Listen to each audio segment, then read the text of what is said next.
Well, you know what that sound means. It's time for some garden goodies. Of course, it is Wednesday, and now that it's September, perfect time to talk apples. Justin's in his backyard. Let's see what he has there for us this week.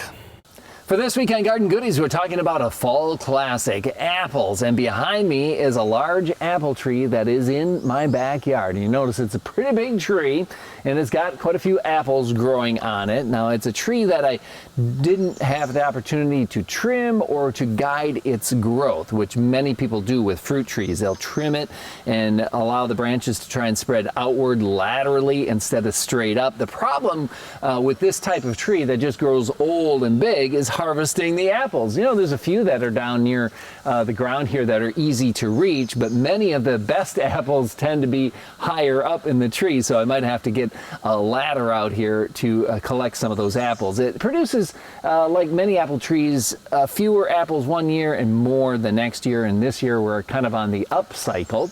And I have, though, another new apple tree that I hope I can get apples from soon.